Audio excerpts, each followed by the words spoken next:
So I'm going to get started with today's presentation, and it is entitled The Matrix Trilogy Decoded. What is the Matrix? What are the Matrix movies? The Matrix movies are, yes, science fiction stories, but what they really are allegories. So this term really has to be understood if anyone is not familiar with it. An allegory is a story, poem, or picture that can be interpreted to reveal a hidden or a coded meaning. What we're going to be doing here is decrypting that message. We're going to decode that message and show you what it's really about. What this science fiction trilogy is really about is our world, what's going on in our world. And an allegory typically teaches a moral or a political lesson of some kind. So, the allegory of the Matrix is actually about our world being under complete control. It's about the control system that is already in place in our world that we're already living in. And it's controlled by hidden forces or occult forces. It is an allegory about how this planet is being turned into a prison society, and that we're already really living in that prison society and are largely unaware of that fact, or at least the bulk of humanity is unaware of that fact. The people in this room are most certainly aware of it. But the good news about the Matrix of the allegory of the Matrix trilogy is that it also shows us the key. It shows us how we can get out of that prison society that has been built up all around us. So, each movie answers a different question. The first movie answers the question, what is the Matrix? When they're talking about, quote-unquote, the Matrix, what is that? What do they mean by that? And that's what the entire first movie gets into. The second movie answers the question, why are we in the Matrix? What are the causal factors that led to this condition? And I would suggest that this is why the second movie is wildly unpopular in comparison to the first movie. For people who can see the control system, at least, and are not resistant to at least seeing the controls in place in our world, they're still very resistant to understanding why that control system is in place and what's perpetuating it. And most unpopular of all is the third film, because the third film answers the question, how do we get out of the Matrix? And that's the information that people are actually the most resistant to hearing, because that involves deep internal change in a person's thoughts, emotions, and actions. And that's the thing that they're the most resistant to. So that's why I would suggest the second and third movie did not nearly gain the traction of the first one. So let's start in and take a look at the first movie, which answers the question, what is the Matrix? The film begins in a hotel called the Heart of the City. So it's starting at the heart. This is very highly symbolic, as we will see, because one of the things people miss in this movie is that it begins and ends in the same place, in the heart. Okay? It actually comes around full circle, and Neo actually ends up in this building at the end of the film. Okay? So every movie, every one of the movies also begins with Trinity, the main female lead, played by Carrie-Anne Moss, in distress, in severe distress of some kind. Each movie starts with her under attack or in distress, okay? Because she represents the feminine force that is in distress in our world, okay? She's under attack by agents at the beginning of the first film. Agents of the state are what these agents in the Matrix represent. They represent people who are doing the bidding of the control system. Okay, the main hero of the film, played by Keanu Reeves, is Thomas Anderson, who is a software engineer. Okay, now, the Matrix is all an allegory dealing with software jargon, computer jargon. Okay, software, hardware, internet, things like that. So, another thing a lot of people miss is that at the beginning of every film, the first time you ever see the main character, he is asleep. Every film. Okay? And this is suggestive This is suggestive that we are asleep because Thomas Anderson represents the everyman. He is us. Okay? He represents our position as the average human being trapped in the matrix and asleep. Okay? Not having awoken yet. And he receives an encrypted message on his computer that says, "Wake up, Neo." See, that's his hacker name, Neo. We'll get into what that represents, the name. The matrix has you. It owns you. Okay? And follow the white rabbit is the advice he's given. And that's suggestive, of course, Lewis Carroll's Through the Looking Glass, which is also about a reality that is hidden from our view. So, his apartment is room 101. Now, this is a direct reference to 1984, the book by George Orwell. And room 101 in that film represents the place where your deepest fears are contained, that you have to go into. The protagonist of that movie had to go into near the end of the book, the book, 1984 had to go into. And, you know, unfortunately that movie has a very dark ending where The Matrix actually has a quite hopeful ending.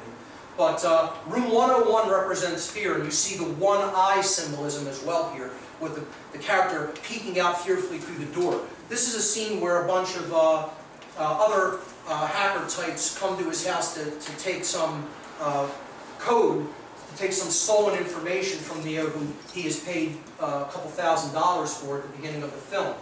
Now, the money stash that he uses is a book. It's a hollowed out book. But this book is actually what inspired the film. Okay? It's a real book. It's by Jean Baudrillard. Okay? And it's called Simulacra and Simulation. And it is a book about how we are lost in the map and we are not even seeing the territory for what it is. It's a book about how our perceptions are completely misguided and we are misled into a dream world. And we're believing that the symbols and the map are the real world, and we're not even really paying attention to the real world. We're not paying attention to nature at all. Okay? So that's what that book is all about. I suggest people check it out because it is really, along with some other spiritual teaching from different traditions, what the information that underlies the Matrix films. Now, the people who show up to give him the money, one of their girlfriends has this white rabbit on her shoulder. So you see synchronicity, the idea of synchronicity being injected into the film. He was just told, follow the white rabbit, a white rabbit appears. He decides to go along with that, stepping into the stream of synchronicity, and that leads him to a club where he meets Trinity, where Neo, Thomas Anderson, meets Trinity. Now, he never met her before, but he was aware of her reputation. And here's part of the conversation that takes place. Trinity says, I know why you're here, Neo. You're looking for him. I know because I was once looking for the same thing. And when he found me, he told me I wasn't really looking for him. I was looking for an answer. It's the question that drives us mad. It's the question that brought you here. You know the question just as I did. And Neo replies, what is the Matrix? That is the question that we're going to get an answer to. Trinity says, the answer is out there, Neo. It's looking for you, and it will find you if you want it to. So this is suggestive that the desire for truth must be present if we're going to find answers. And the person she's referring to, of course, is Morpheus, who we'll get to in a moment. Well, Morpheus represents the truth teller. He represents the one who is revealing the truth and helping to bring people out of the Matrix. So, the next slide is from Thomas Anderson's place of employment, which is a software company, and his boss, Reinhardt, says to him that he has a problem with authority, because that's what this movie is about. Authority being projected onto us and us believing in it, us accepting the notion that there's such a thing as authority in human form. And he says, I'll read part of the dialogue. He says, you have a problem with authority, Mr. Anderson. You believe that you are special, that somehow the rules don't apply to you. Obviously, you're mistaken. This company is one of the top software companies in the world because every single employee understands that they are part of a whole. So he's emphasizing the concept of collectivism, of giving yourself over to the collective instead of expressing your uniqueness and individuality. And he concludes by saying, thus, if an employee has a problem, the company has a problem. So, agents of the state show up to question Neo, and he doesn't know why they're there. So he's on the phone with Morpheus, and Morpheus says to him, I have been looking for you. I don't know if you're ready to see what I want to show you, suggesting that most people aren't ready. They're resistant. They don't want to see the truth. Okay? He says, but unfortunately, you and I have run out of time. And that's where we're at. We're at the time where it's no longer time to sugarcoat this information. We have to get it out there whether people are ready to hear it or not. So they come for, these agents of the state come for Neo, doesn't know why they want him, and they bring him to a holding center to interrogate him. So they're trying to inject him with fear and, bully him and, basically make him afraid. And one of the strangest scenes in the movie, one of the agents is able to actually make his lips melt together and silence him. And this suggests that what the agents of the state really want is to silence us. They don't want us speaking out. They want us afraid and they want us quiet. Afraid and quiet. And that would be playing into their hands. We have to speak up now more than ever. Also, they bug him. They hold him down and they put an electronic bug in his navel. Okay? And what this is suggested of is they're trying to keep you in fear that they're always listening to you. Oh, I can't post this on Facebook, it's under surveillance. I can't talk about this on the internet, they'll listen to what I'm saying. Well, shed all of that fear. Come out, speak the truth. If you're standing in the truth, nothing's ultimately going to stand in your way. I want the agents of the state to hear what I have to say, because maybe they'll learn something. Alright? So that fear needs to be shed. So he finally meets Morpheus. Again, Morpheus in Greek mythology represents the god of dreams. He is revealing the dream. That's what Morpheus actually means. Okay? And this is a famous meeting between Morpheus, Trinity, and Neo. And Trinity brings them together. Trinity, who represents our emotions, brings our action, which is the will, which is what Neo represents, into alignment with thought, which is what Morpheus represents. So let's take a look at these three characters and what they really represent allegorically. They are different aspects of our consciousness, of the expression of our consciousness. And Neo represents, well, I'll start with Morpheus. Our consciousness, the expression of our consciousness, is composed of three modalities or dynamics: our thoughts, our emotions, and our actions. These are the three ways we express our consciousness. Morpheus represents the mind. He is the thoughts aspect of consciousness. So he is the mind. He is our intelligence. When we use the mind, we're gaining knowledge. We're making a connection with truth. That's what Morpheus represents. That which is going to show us the truth. Okay? Trinity is the spirit. She is the sacred feminine, the heart, our compassion, love energy. That's what she represents. And again, she acts as the bridge between the two. The heart is the bridge between our mind and our will. The heart is the center. Our actions is represented by Neo. He is the will. He represents courage. He represents the exercise of conscience, doing that which we know to be right. And he represents our desire for freedom, for true freedom. Okay? So he is the will.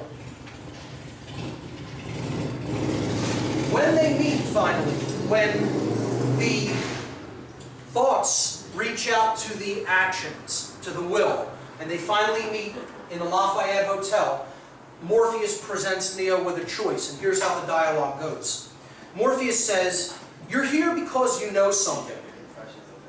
What you know you can't explain, but you feel it. You felt it your entire life. That there is something wrong with the world. You don't know what it is, but it is there, like a splinter in your mind, driving you mad. It is this feeling that has brought you to me. Do you know what I'm talking about?" And Neo replies, "The Matrix." Morpheus says, Do you want to know what it is? You want to know what the matrix is. The matrix is everywhere. It's all around us, even now in this very room. You can see it when you look out your window, when you go to church. When you turn on your television. You can feel it when you go to work, when you go to church, when you pay your taxes. It is the world that has been pulled over your eyes to blind you from the truth. And Neo asks, what truth? And Morpheus replies, that you are a slave, Neo. Yes. Like everyone else, you were born into bondage.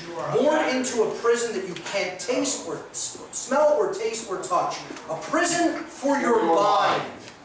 Unfortunately, no one can be told what the matrix is. You have to see it for yourself. So this is the idea that we have to have our mind open enough to see the system of control that is all around us. No one can really explain it to us. We have to be open-minded enough to see it for ourselves.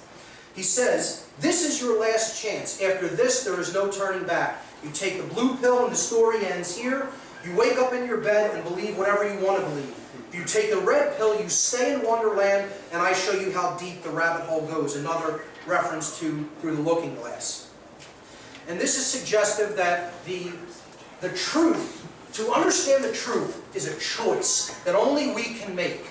And the frequencies represented by the two colored pills are something that is a part of the code of this allegory. See, blue frequencies are about passing. It's about passive energy, okay? And that means if you don't want the truth, you would be shifting toward the blue frequency field. Red is about pushing forward and engaging the will and going wherever the truth leads, okay? It's the masculine aspect, which is what we have to engage when it comes to the acceptance of the truth. We have to employ will to understand what is really going on in our world.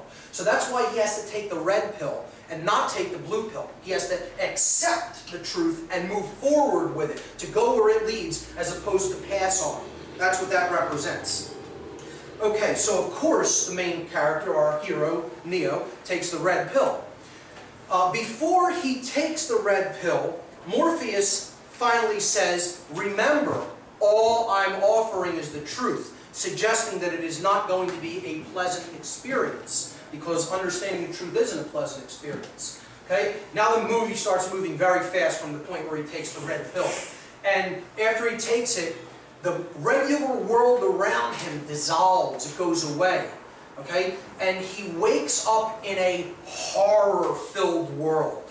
And that's what learning the truth is like. All of your illusions that you previously believed are falling away, and now you're waking up to the horror of our reality. Okay? He wakes up in a pod of like gelatinous goo, connected with all kinds of tubes and machines all in his flesh. And this is about that the system has its hooks in us. It has its hooks in every part of us. And we need to shed those hooks. We need to purge ourselves of them. Okay? And when he looks around, for as far as the eye can see in every direction, there's human beings in these pods. Still completely unconscious and in this total machine system that's feeding off of their energy. Okay? When he looks down, it's as far as the eye can see, like a gigantic tower. You can't even see the bottom. You can't even see the top. It seemingly extends forever. And this is the horror of our situation, that we live in a world of people who are still connected to no aspect of reality whatsoever. They still completely engage in, accept and believe the illusion that is projected at them by the mainstream media, the government, religion, etc. People are not in connection with truth, they're in connection with fantasy land. And they are all around us for as far as the eye can see. That is our actual situation. So the characters who are on Morpheus' ship finally rescue Neo. He gets ejected out a waste shaft, and he's picked up and he is brought on board the hovercraft of Morpheus and the other characters. The hovercraft is called the Nebuchadnezzar, and they bring him on board this hovercraft, and he's a wreck. They have to rebuild his muscles because he's never actually really moved his own muscles. He's lived in this pod. He's been grown like a plant instead of lived his life like a human being. in a pod his whole life, so his muscles have atrophied. This represents the weakness that we're in when we first start waking up, when we first start coming out of illusion. Okay? That we have to build ourselves back up, because it's like, you know, throwing someone a weight whose muscles have atrophied. They're not going to be able to catch it. They're not going to be strong. You know, when they're first, you know, starting to use their muscles, you know, they're just, you know, getting their legs under them. So it has to be taken slow in a stepwise progression to give people information when they're first coming out of the matrix. So he asked the question at one point when they're doing this work on his body, why do my eyes hurt? And Morpheus answers, because you've never used them before. So he's telling him, you've never seen the world for what it really is. You've never really opened your eyes. You've never really used your own eyes. You know, you've been buying into the illusions all around you, and you've never seen the world as it really is for yourself. Okay? So that's what that part represents. So Morpheus explains to him that they're on a hovercraft, and they have computer technology there that allows them to jack into the matrix and broadcast a pirate signal, which allows them to project their consciousness into the machine's programming. We'll understand what that is as we get into the story of what happened on the Earth in the movie. Okay? But basically, these are the machines that they jack into the matrix through.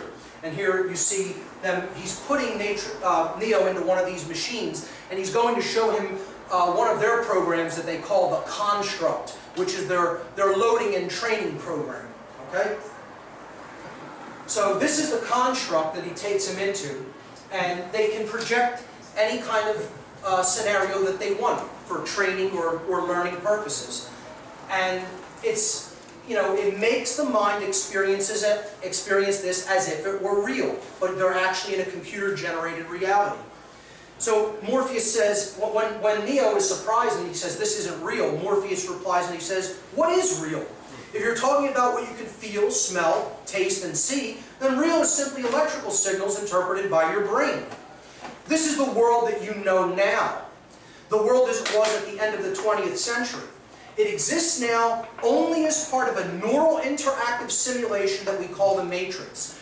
You have been living in a dream world, Neo. So in other words, the reality that he thinks is present is gone. The machines have taken over the world. Okay? And the Matrix, his former life as a software engineer, was all a projection by the machine. It wasn't the real world. The machines were projecting that reality for him to stay alive and keep engaging his mind so that they could be fed energy through that mental energy and physical energy of the body, of the person in the pod. Okay? And this is the world as it really is. It's devastated. And this is suggested that our world is devastated. Our world is completely devastated. Truth is devastated. Nature is devastated. Okay? Ourselves are devastated. We are destroyed as a people. And there's just a wasteland. And, you know, the machines basically are running the show. And what that suggests is machine consciousness is running the show. So, humans are no longer born as he describes it. They are now grown in these pods. And these are harvesting machines. These big, huge octopus-like creatures are harvesting human beings that are all in each one of these little pods. And this is how they live from their birth. They're in these machines and they feed the system. They actually give their energy to the system. This is about us feeding the system through our compliance with it.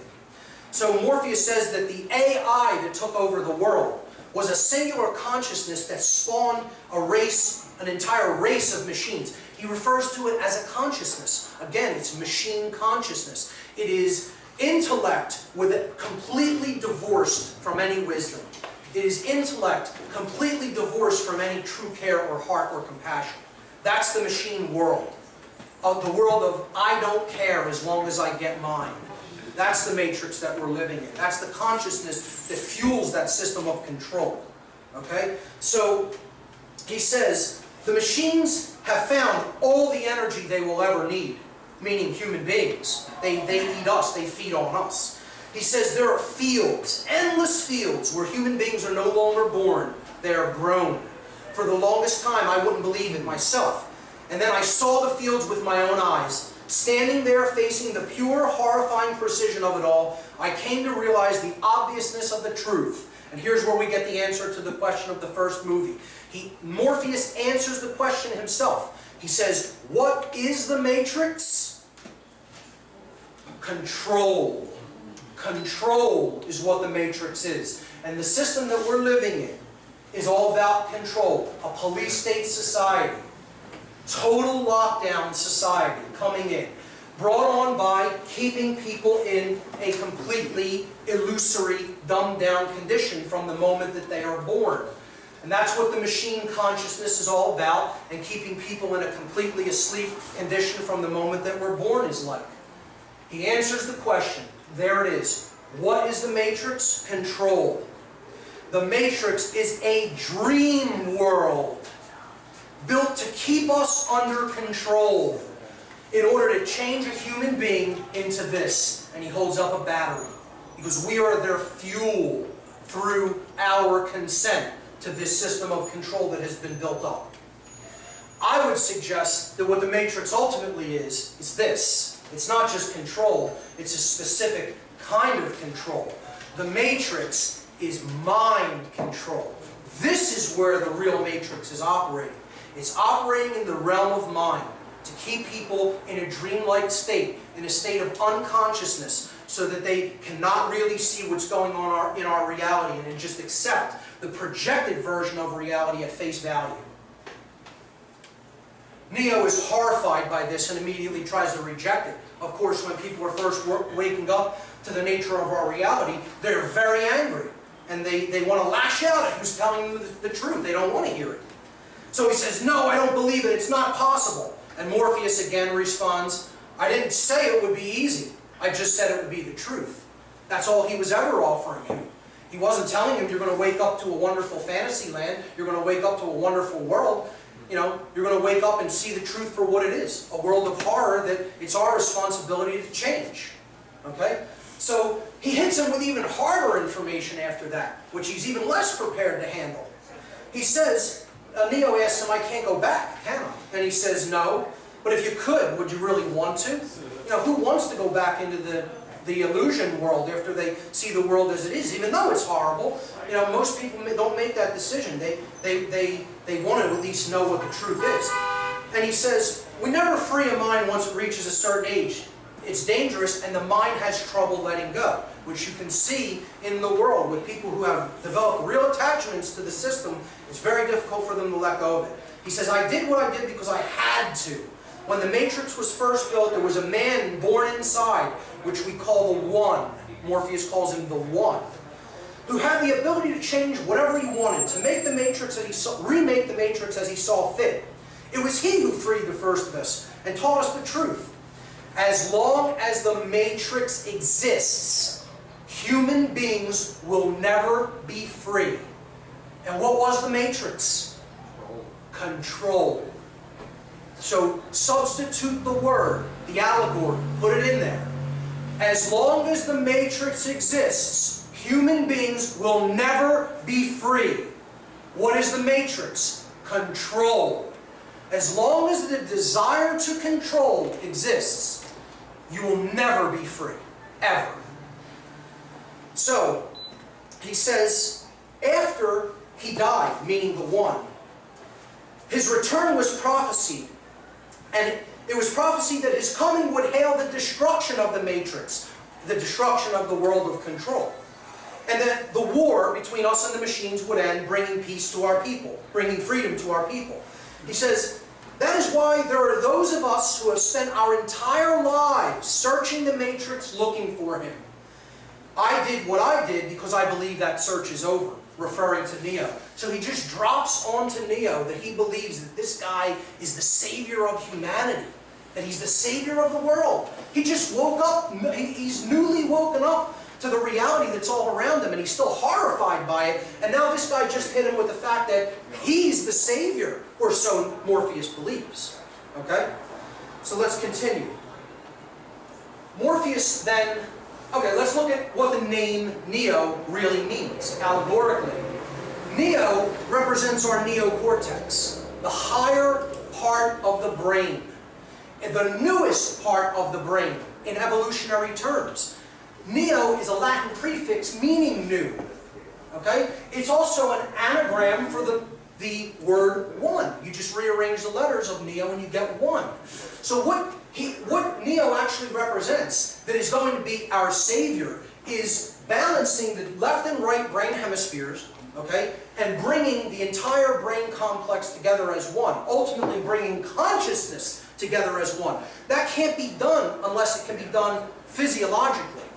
Then we can do it with higher consciousness. But if the brain is in a state of imbalance toward the left hemisphere or the right hemisphere, we're not in higher consciousness. We're in left brain consciousness is pure machine consciousness, and right brain consciousness is pure slave consciousness. Okay? That's just accepting whatever happens to you without doing anything. Total passivity, and this is total, male action drive that has no compassion in it.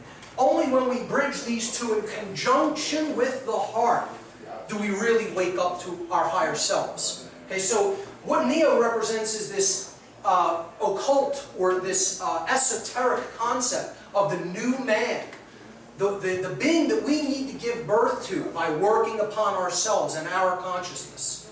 All right, and bringing our thoughts, our emotions, and our actions into alignment once we have balanced these hemispheres of the brain. It is the enlightened or illuminated man. It's a new being, a new species, so to speak.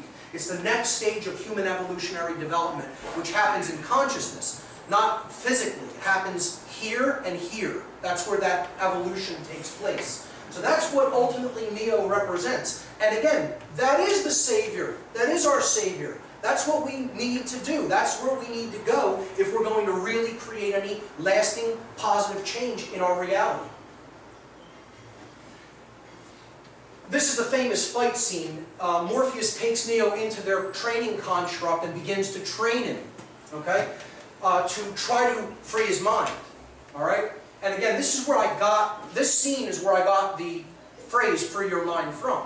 The conference is named directly after this movie from this scene in The Matrix. Okay? So he says, he's fighting, Neo is fighting Morpheus, and he cannot beat him. He's given all the programs for jiu-jitsu and other forms of kung fu, and he knows all the forms and the techniques, but he still can't beat Morpheus, who is older and seemingly weaker body-wise.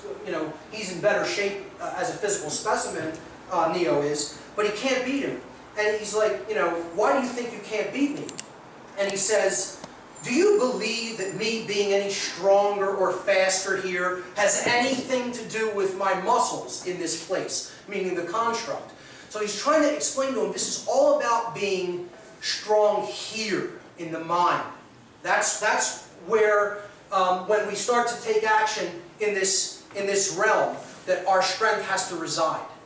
And he says, I am trying to free your mind, Neo, but I can only show you the door. You are the one that has to walk through it. So, you could lead a horse to water, but you can't make him drink. You could show someone the truth, but you can't make them accept it. That's what he's saying. He's saying you have to let it all go. Fear has to be let go. Doubt has to be let go. Disbelief. Free your mind. He says, you're the one who has to walk through the door, suggesting that ultimately only the person themselves creates transformation. Transformation is created within, and it's done according to our accepting the truth and then putting it into practice in our lives. So you're the one who has to do it. He shows them another training program, which they call the JUMP program. And this is about having faith in yourself. All right? He starts them on this building, and he's telling him you need to jump to that other building across an entire city street. And this is obviously impossible in the, quote, real world, but he's trying to train his mind out of its weakness and build up confidence and build up belief in oneself. So Morpheus makes the jump because he's already at that level of consciousness, and he asks him to follow. And of course, Neo isn't at that level of awareness yet, and so he plummets into the street. And the street doesn't kill him. It acts like a trampoline, but he kind of is a little bit injured. He spits up a little bit of blood, and and he says in this, if you're, after coming out of that program, spitting up some blood, he says, if you're killed in the Matrix, that means that you die here, and Morpheus simply responds, the body cannot live without the mind. So ultimately the mind is what's creating our projections in the real world. So, continuing, he then shows him another training program that is all about the agents of the system and how they're really all around us. And the agents can be anybody within the system, because the system is what people are attached to. Okay? So they're not willing to follow the truth. They're not willing to do the right thing. They're going to do whatever the system commands them to do. So anybody is a potential agent of the control system. Morpheus says the Matrix is a system. That system is our enemy. When you're inside, what do you see? Businessmen, teachers, lawyers, carpenters. The very minds of the people we're trying to save. But until we do, these people are still part of that system, and that makes them our enemy. You have to understand that most of these people are not ready to be unplugged. Many of them are so inured, they are so hopelessly dependent on the system that they will fight to protect it. They will fight to protect their enslavers. They don't want to be free because they've never even understood what the concept of freedom is, let alone practiced it or lived it in their lives. They love being under control. They love being dominated. They love being enslaved. And they want it to stay that way, because it staying that way means ultimately they have no true personal responsibility, the thing that they're really trying to duck more than anything else. So he's trying to explain to them, these people basically love it the way that it is. And many of them aren't ready to see the truth and be unplugged from the mind control system. So he says, were you listening to me, Neo, or were you looking at the woman in the red dress? This is a clear reference to the occult concept of the Scarlet Woman, and it represents the base desires. It represents staying in ego consciousness, being distracted, having your work put to the back burner due to distractions, things like that. And he explains to him, he tells him, look again, and when Neo turns around to look for the woman in the red dress, it's an agent holding a gun to his head. Okay? So what he's trying to tell him is that agents of the system can be anybody. They can infiltrate anywhere. And he says, this is a training program that's designed to teach you one thing. If you're not one of us, you're one of them. Anyone that we have not unplugged is potentially an agent. Sooner or later, someone is going to have to fight them. Every single man or woman who has ever stood their ground, everyone who has fought an agent has died. But where they have failed, you will succeed, because their strength and their speed are still based in a world that is built on rules. Because of that, they will never be as strong or as fast as you can be. And Neo says to him, what are you trying to tell me? That I can dodge bullets? And Neo says, no. I'm trying to tell you that when you're ready, you won't have to. That this will not have to come to a hot revolution if we can do it in consciousness. If we get to a level of consciousness where we stop holding on to our attachments to this control system, we won't have to do this with a war. We will be able to do it by stepping away from the control system and letting it fall, by refusing to comply, by stopping giving our energy to it, to perpetuate it through our own energy. That's the real solution. And not a single bullet would have to be fired if we can get it done that way. And that's what all of my work is about. 100% of my work is to try to avert that hot revolutionary potential. I don't want to see it come to that. I'll be ready if it does come to that, guaranteed. But that's not what I really want to see happen. Otherwise, if I did want to see that happen, I would shut my mouth and never say a word. All of my work is to try to avert that. All of it. Okay? So, the next scene is about Cypher. He's one of the crew on the Nebuchadnezzar, Morpheus' ship. And he is hardly upset by what he has learned in the real world. He hates being unplugged from the Matrix and wants to go back in. He wants to go back asleep. He wants to just live out his life and just feed his base, ego-driven desires, and not pay attention to the truth, and not try to change because he doesn't have the will to do it. He doesn't have the will, the sustained effort and will to continue to press forward. So his question is, why, oh why, didn't I take the blue pill? You know, I woke up to this world of shit, basically. And I hate it, and I don't want to be a part of it anymore. I want to go back to sleep. All right?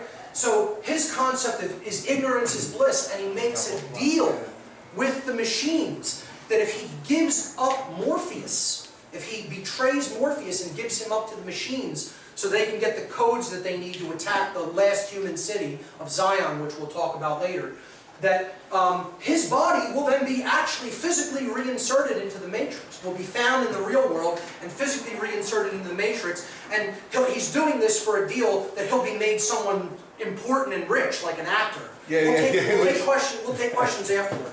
So he's going to betray the crew, okay? And one of the next scenes is the heroes go into the Matrix because Morpheus is taking Neo to see another character known as the Oracle. We'll get to what she represents. She's basically one who makes prophecy about what's going to happen in the future. And in the waiting room to see the Oracle character, he encounters this little boy who we don't know his name. He's just referred to as the boy with the spoon, or Spoon Boy. Okay? And he's bending these spoons with his mind into knots in the Matrix. Because he's woken up. He knows this isn't real. It's a computer projected reality. And he could just, it's mind over matter. It's the will over the physical world. Okay? Reshaping it as he sees fit. And he's trying to teach Neo to do it. And Neo's having a problem with it. And he says, do not, the Spoon Boy says to Neo, do not try to bend the spoon. That's impossible. Instead, only try to realize the truth. And Neo says, what truth? And the Spoon Boy replies, that there is no spoon. Meaning, you know that this is in the Matrix. It's in the world of illusion. Exercise your will over it and change it. Okay? And he says, there is no spoon. He says, only then will you see that it is not the spoon that bends. It is only yourself that bends. Okay? So he's saying, you have to change in here. And in here, if you want to see change reflected in the external reality. It has to happen from within first. Neo finally meets the Oracle character, represented by this black woman, and she is about prophecy, she is about the intuition, and she is about knowing the self. That's what this character represents. She's the deep innermost recesses of the subconscious mind. Okay? And she tells Neo that he should look at the sign behind the door. Behind her door when you walk into the temple of the Oracle. This is a clear reference to the Delphic Oracle in Greece, which was the center of the Hermetic mystery traditions in the ancient world. And this is the main saying, here you see it in Latin, temet nosce. In Greek, I don't know what the inscription was off the top of my head, but basically what that means is know thyself. And in the Hermetic tradition, they said, know thyself, and only through knowing thyself will you know the universe and the gods. Okay? So, this is the ultimate command of all mystery tradition teachings. If you don't know the self, you're doomed. If you know the self, then you can create wondrous change in the world. And that's the problem. We don't know ourselves. We've forgotten who we are. And we don't understand how consciousness works to create the reality that we're witnessing and that we're experiencing. And therefore, that's why we continue to create in ignorance. If only when we know the self will we create consciously. So she says, do you know what that means? It's Latin. It means know thyself. Being the one is just like being in love. No one can tell you you're in love. You just know it through and through. She says, sorry, kid. You have the gift, but it looks like you're waiting for something. Maybe in the next life, who knows? So he hasn't built up the confidence. He doesn't know himself enough to know he is the one. He hasn't come to that awakening level yet, that level of consciousness to know he's the one who has to go out and make change. Okay? So she tells him, well, it seems like you're waiting for something. You know, you don't know that you're the one? Well, then I guess you're not. If that's what you believe, then it's true.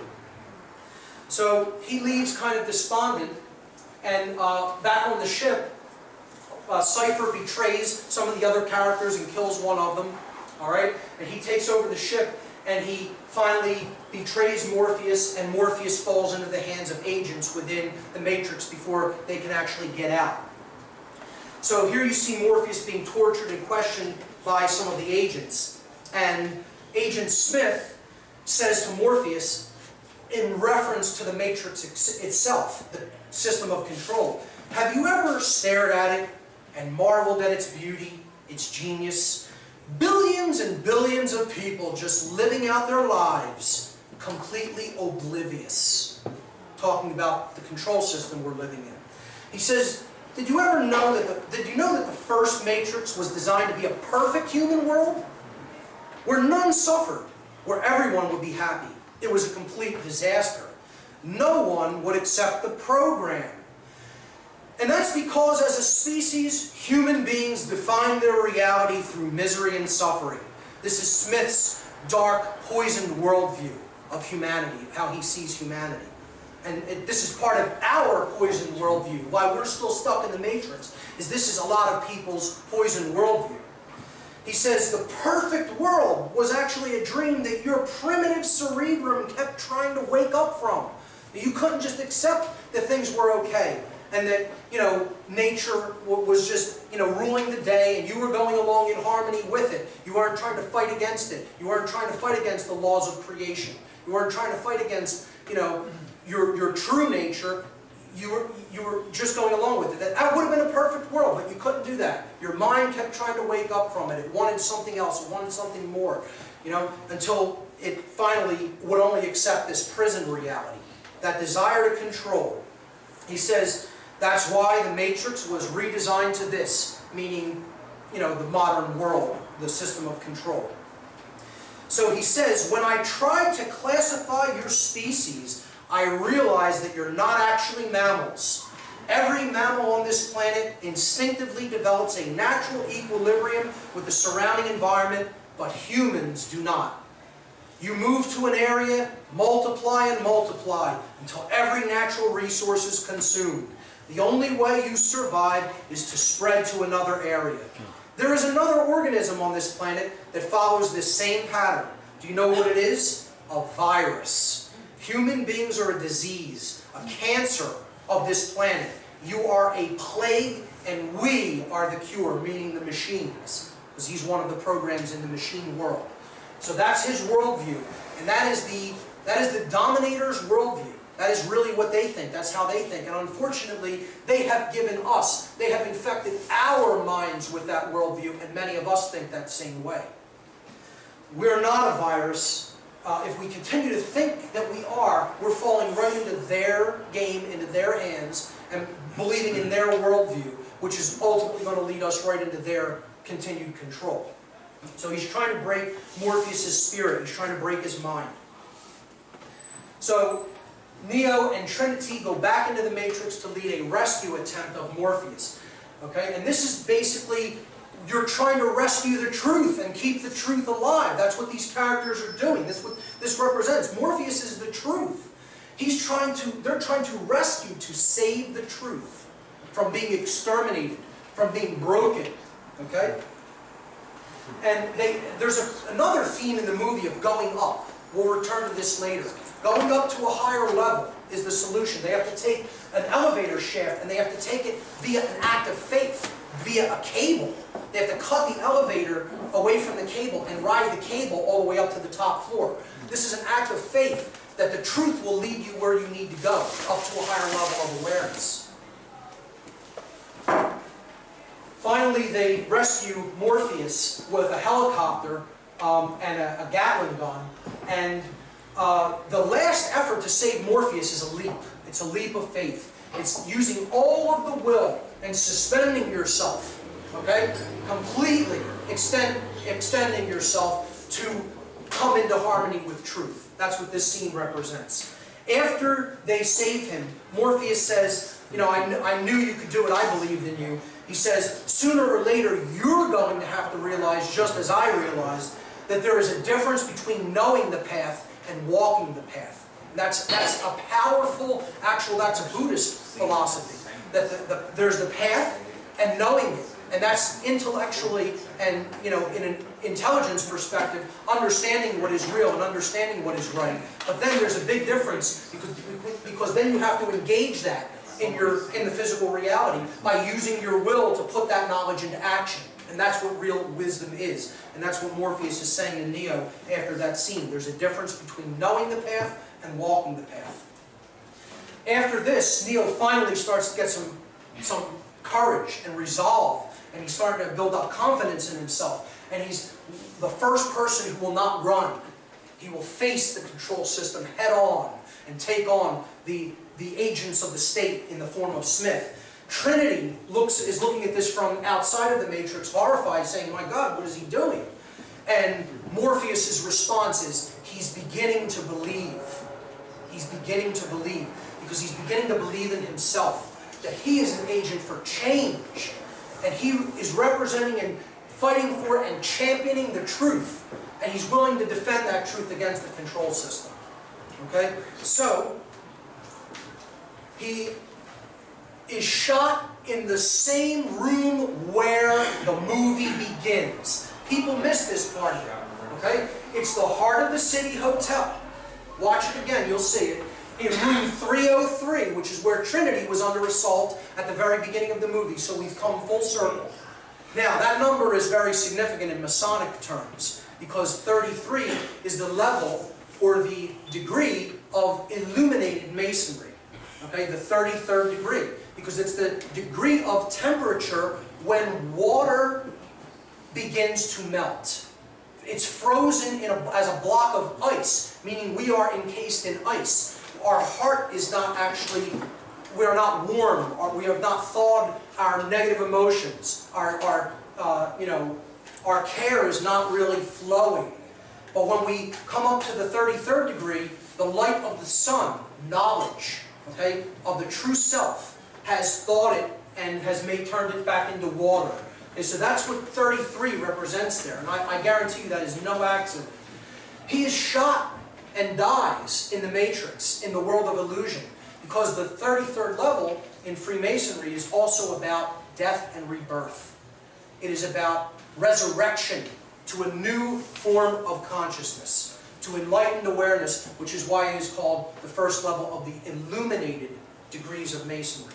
Okay? So that's what this part of it is. He is shot and killed, and he is now dead to the world of illusion. But now, this next scene, he is revived. He is resurrected and brought back to life by Trinity in an act of love. She kisses him and brings him back to life. This is representative that only true care and compassion can finally resurrect right action. That's it. She represents the sacred feminine energy of true care and compassion and love energy.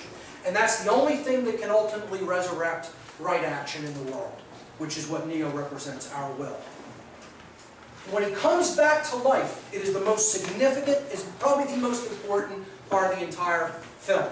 Because he says one word when he stands up, after coming back from the dead. Okay, he says one word, and that word is no. No is the word that Neo speaks when he comes back to life. And this is suggestive that only when we begin to say no to the control system are we ever really going to really be reborn and really come back to life as a species. The agents of the system fire their guns at him, and he can now stop the bullets just by projecting his consciousness. And this is representative of, again, if we come up to that level of consciousness and say no, no bullets will have to be fired, ultimately. We'll be able to stop that eventuality, that negative future.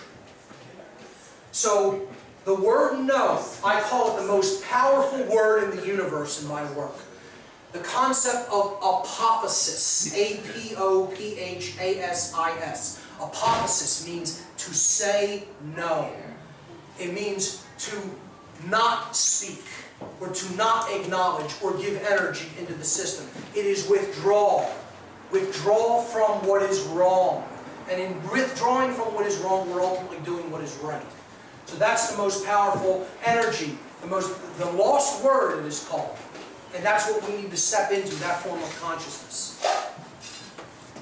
When he wakes up, he can see the code of the matrix. He can see it for what it really is. He has new sight. He has new eyes. He is now really realizing the truth. And he can seemingly fight the control system now with a hand behind his back. It's becoming easier for him because he now can see the truth. So the illusion, as it's projected at him now, he can strike it down at will. He actually lunges himself forward and projects himself like a missile at the center of Smith's being, the agent. And he goes into his body, and he blows him apart from the inside in a hail and a shower of light and green energy, which again represents care and love. And this is suggestive of, we need to get into the heart of the people who are actually still giving themselves over to this control system, the agents. We have to reach them ultimately. To change them, help to change them from the inside through care. And then we won't have to, like I said, have a hot revolution. A single bullet wouldn't have to be fired if enough people get to that level of consciousness and are willing to do that work. Therein lies the problem. That there doesn't seem to be enough people at that level of consciousness and who are also willing to engage that work. I keep telling people on my show, we are not going to change this reality unless we can reach the people who are still willing to give over their mind and body to this system of control. You have to change their mind. Actually has to be changed. And people need to be willing to do that work of influence and that work of reaching out to those people. Otherwise, forget it. It isn't going to happen. We're going to see a very dark and painful future if more of us don't wake up to that level and become willing to do that work. So, the movie ends with the phrase system failure, the control system coming down, the hope of it coming down anyway. And Neo says, I know that you're afraid. He's talking to the agents inside the Matrix now. I know you're afraid. You're afraid of us. You're afraid of change. I'm going to show all of these people what you don't want them to see. I'm going to show them a world without you. A world without control. Without boundaries. A world where anything is possible. And synchronistically, when he's saying the words, where anything is possible, right after that, when this fades out, it zooms in to the M and the F, male and female, I would suggest.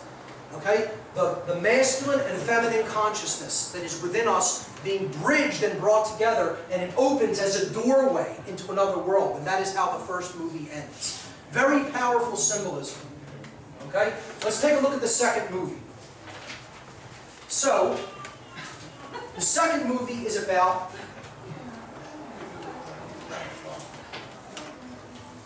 why are we in the Matrix? And this movie gets into much deeper philosophical frameworks than even the first one.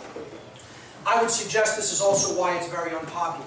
People are resistant, even if they're awake to the control system, to understanding why we're in the current human condition. So, let's jump in. Once again, the movie opens, the sacred feminine, under distress, okay, being accosted, being shot at, falling from a building, okay, falling, care, who she represents, love is falling after being, pummeled with bullets, okay, and Neo is asleep still.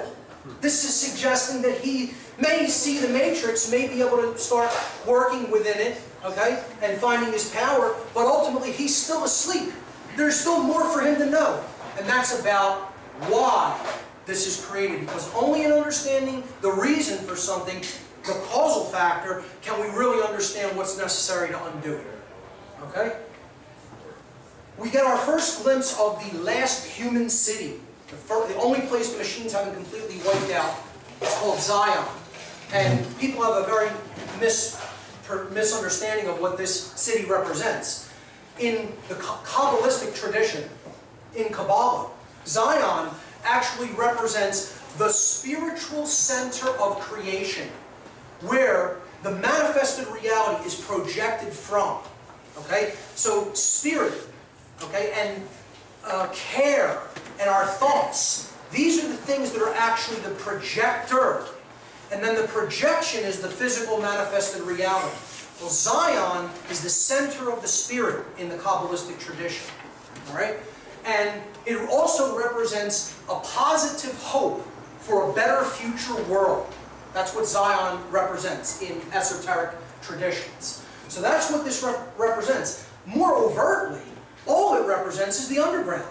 People who are still in the underground. They're not the mainstream because the city is deep underground. It's described down near the core of the earth. Well, there's a core of people who know the truth, and they're basically still deep underground. You know, internet radio, fanzines and magazines, and things, meetings like this and conferences like we're having. It's not mainstream. It's still very underground. We're trying to bring it up to the surface. Okay, but it's still deep in the underground world. And that's what Zion represents.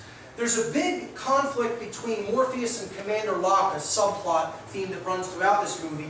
And this is the tension between one who has faith in what is achievable and possible, and someone who is still really trapped in 5 sense only thinking. Okay, Morpheus, has faith in higher consciousness, that it's really the ultimate solution, and Locke is still all about just physical things to do in this world. I call it, he's the rearranging furniture on the Titanic guy, whereas Morpheus really knows what's necessary to create the real change. So Locke says, I don't care about oracles or prophecies or messiahs. I care about one thing, stopping that army from destroying this city, meaning the machine army who's coming to attack Zion. And he says, and to do that, I need soldiers to obey my orders. So he's still in the controlled consciousness from the Matrix. Not much has changed with him. He's all about, well, there's linear physical things that need to be done, and I need people to obey.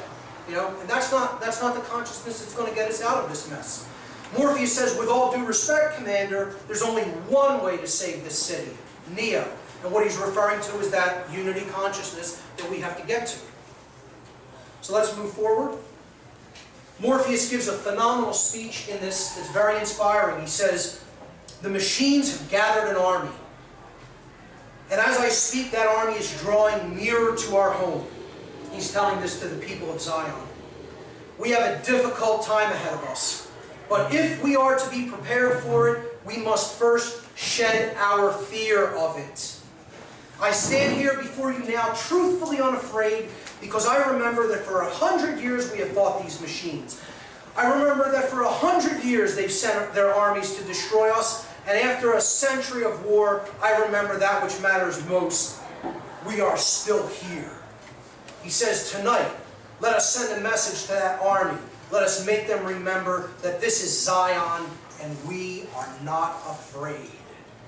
So, incredibly powerful speech delivered by Morpheus about fear and how to conquer it. In this scene, we see that Smith has a new ability in this film to replicate himself. Agents are now replicating, and they're everywhere. Okay? So he puts his hand into the heart and turns it black. Okay? Highly symbolic. He's destroying people's care. He's eating their heart. And then he turns him into one of them, an agent for the system of control. Okay? So he takes over one of the people who is one of the crew members on another ship, Bane, his name is. Now, Bane is symbolic. Bane means poison in Latin. Okay? So that's how we are poisoned. We become poisoned through the heart. Actually, if you really want to get technical, what Bane means in Latin is not just poison. It means an agent of death. So highly symbolic. And again, poison was the main agent of death used, so it became synonymous with poison. So Bane is actually an agent that leads to death. Okay? So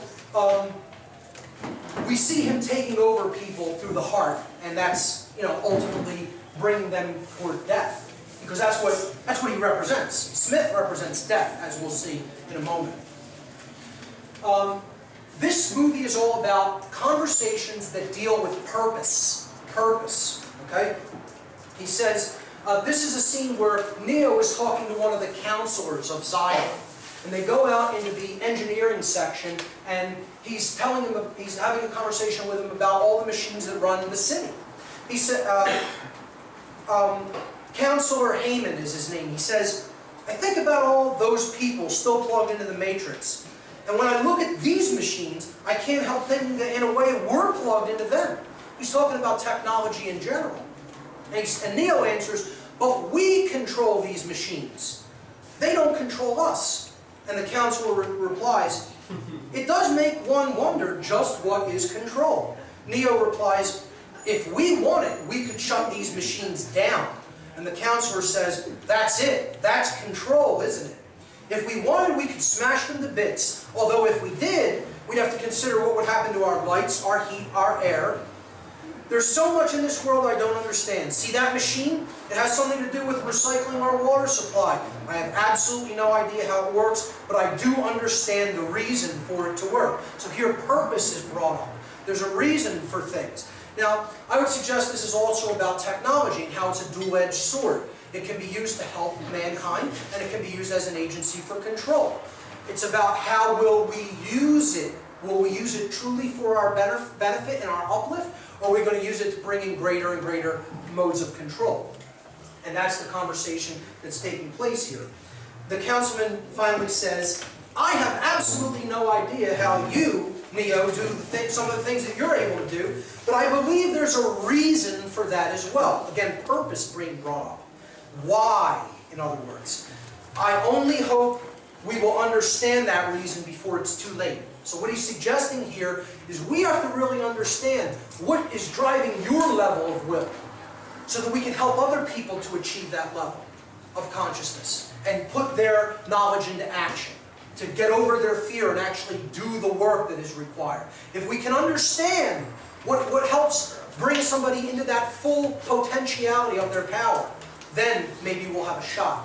So, very powerful scene actually. Okay, Seraph, this character here, is the protector of the oracle. And he is representative of the seraphim, an angel, a group of angels, angelic intelligences. His name is short for seraphim. He takes Neo into the Matrix to see the oracle. And the conversation between Neo and the oracle in this movie is also all about purpose. It is all about the why of things. Okay? The oracle says to Neo, we can never see past the choices that we do not understand. You didn't come here to make the choice. You've already made it. You're here to try to understand why you made it. In other words, she's telling him, you have to get to the why of your decisions. You have to understand the primary motivating factors of behavior. If you can't do that, you're done. He says, what if I can't do that? What happens if I fail? And she says, then Zion will fall, meaning humanity will be doomed. We can't understand what drives our behavior, our primary drives and motivations, the causal factors that lead us to make the choices that we do. We're doomed as a species. Very, very powerful, a crux of the philosophy in this movie. Okay? So, the oracle then says to Neo, the second part of this conversation is about what he has to do. And she says, the machine mainframe is where you must go, where the path of the one ends. You can save Zion if you reach the source, but to do that you will need the key maker. We're going to talk about what he represents in a moment. He disappeared some time ago, and he's being held prisoner by a very dangerous program, one of the oldest programs. He is called the Merovingian, who we're going to really get into and talking about. The Merovingian will not let the keymaker go willingly. What does he want, Neo asks, and the oracle says, what do all men with power want? More power. Okay? Let's move on.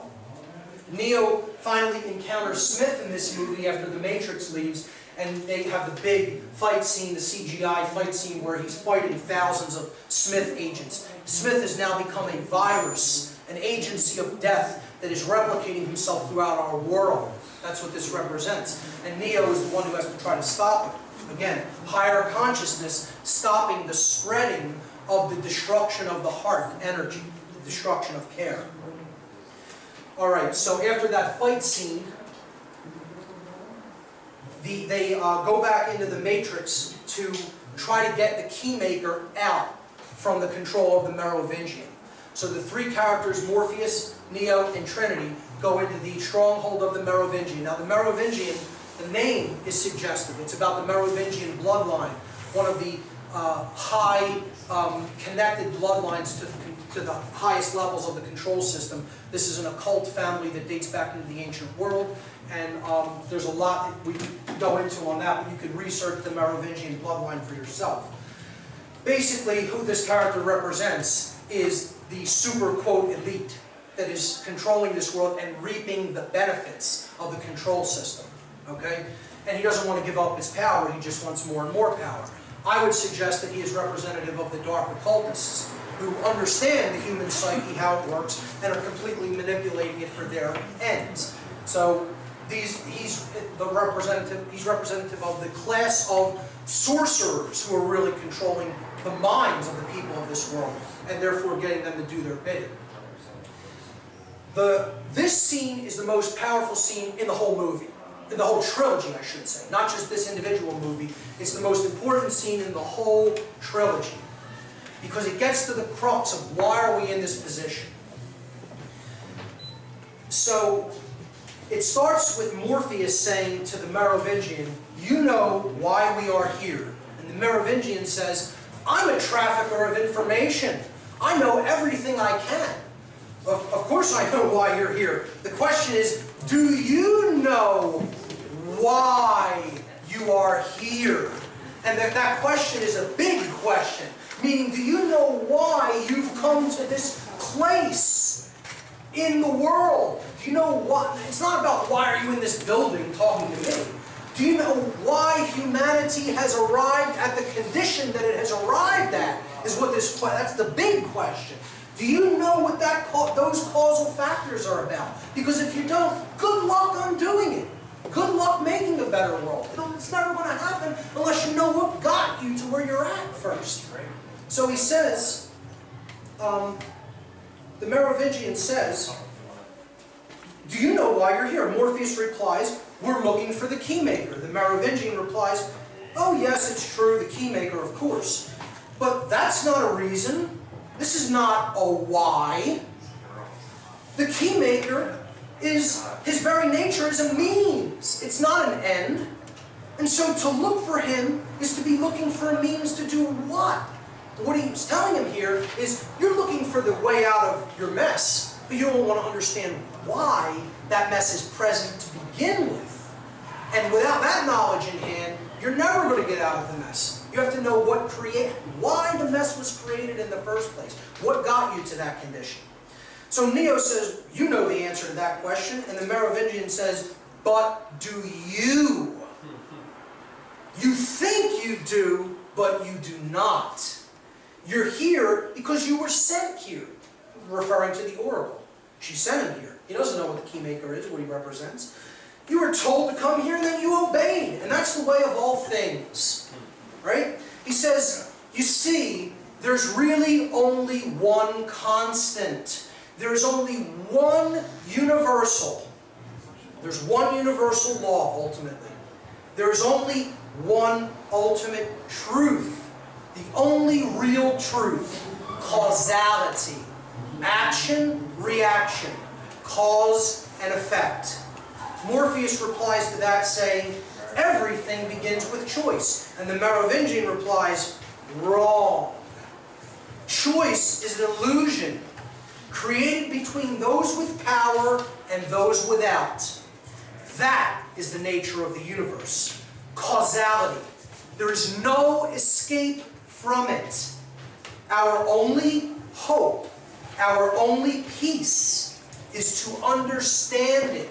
To understand the why. Why is the only real source of power. Without it, you are powerless. Why is the only real source of power. Without it, you are powerless. Another link in the chain of servitude and slavery, until you understand the why. There it is. There's the conversation happening between the five of them. Of course, this is Persephone, the wife of the Merovingian. He ultimately represents Hades, or Satan, okay, in mythology. And this is Persephone, the wife of Hades, who is held captive by Hades in Greek mythology. Again, it's another symbol of the sacred feminine being held captive by the force of evil and control. So, why is the only real source of power? Without it, you are powerless. Understand that. Persephone, again, represents the sacred feminine being held captive, again, by dark forces. She ultimately betrays the Merovingian and helps the heroes get to the Keymaker in the dungeon he's being held in. Okay, so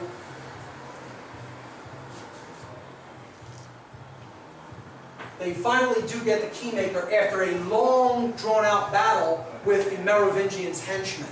And that these, again, represent all people who have attachment to the control system, who are willing to just follow along a madman and a person who's evil and just totally driven by control for money, or for status, or for, this notion of themselves as, somebody who is fulfilling a role or a purpose.